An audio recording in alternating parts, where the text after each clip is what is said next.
నమస్కారం అండి. మాటే మంత్రంలో నేను మీ మాధవి. ఆయుధం లేకుండా మనల్ని చంపగలిగే వ్యక్తి మనం అతిగా ప్రేమించిన వారే అయి ఉంటారు. లేదా మనం ఎక్కువగా నమ్మిన వారై ఉంటారు. మానవుడు ద్వేషంతో ధనవంతుడు కాలేడు, కోపంతో గుణవంతుడు కాలేడు. కానీ మంచితనంతో మాత్రం మాధవుడు కాగలడు.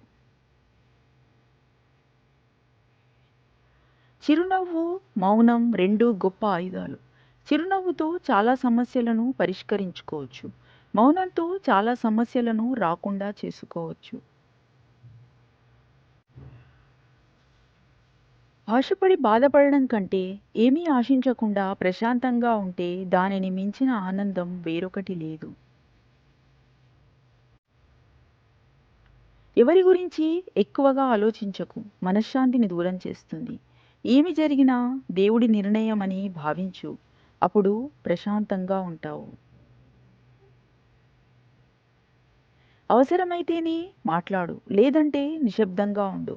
సాధ్యమైనంత వరకు సంభాషణల్లో ఇతరుల ప్రస్తావన వద్దు. ఉత్తమ సంభాషణలు సిద్ధాంతాల చుట్టూ తిరుగుతాయి. నిజమైన సంభాషణలు వ్యక్తుల చుట్టూ తిరుగుతాయి.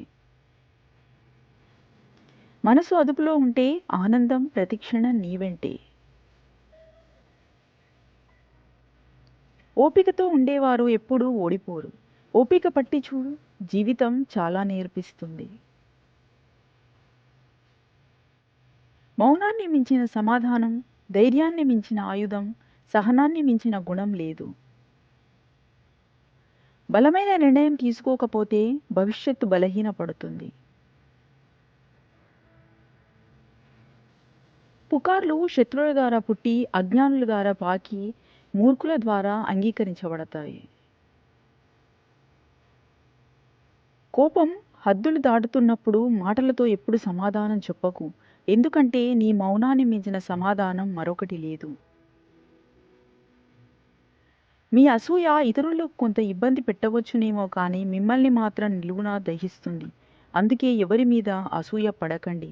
అది మీకే ప్రమాదం.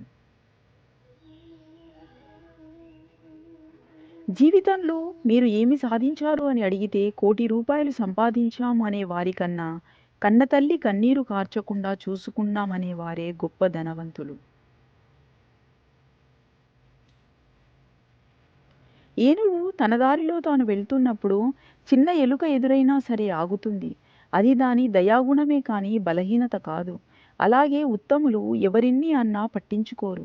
అది వారి గొప్పతనమే తప్ప చేతకానితనం అస్సలు కాదు.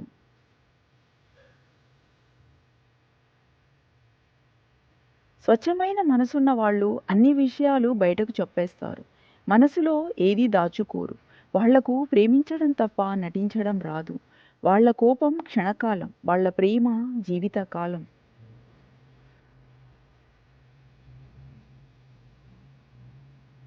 మన జీవన ప్రయాణంలో ఎదురైన పరిస్థితులే మనకు పాఠాలు నేర్పే గురువులు.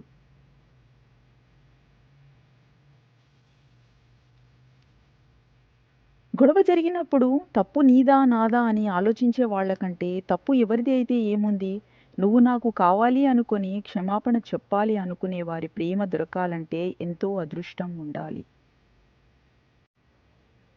అత్తరు దుకాణానికి వెళ్తే అక్కడ మనమేమీ కొనకపోయినా కొంత పరిమళాన్ని తప్పక ఆఘ్రాణిస్తాం. ఉత్తములతో సహచర్యం కూడా అంతే. మనం ఏమీ చేయకపోయినా వాళ్ళతో తిరిగినా మాట్లాడినా చాలు, వాళ్ళ అలవాట్లు మనకు కొన్ని అందుతాయి. మనకు బాగా ఇష్టమైన వ్యక్తి మనల్ని బాధపెడితే కోపం రాదు, కన్నీళ్లు మాత్రమే వస్తాయి. మనం ఎంత ప్రేమాభిమానాలు చూపించినా అర్థం చేసుకోలేని వారు కొందరు ఉంటారు. వాళ్లకు మన ప్రేమ, బాధ కనబడదు. కానీ మనం అన్న మాటలోని కోపం మాత్రమే కనబడుతుంది. అవమానం జరిగిన చోట నేర్చుకోవాల్సింది తిరిగి నిలబడే ధైర్యాన్ని, అంతేకాని తిరిగి అవమానించే గుణాన్ని కాదు. అవసరాన్ని బట్టే మనుషులు. ఎప్పుడైతే మన అవసరం తీరిపోతుందో మనతో మాట్లాడే విధానం కూడా మారిపోతుంది.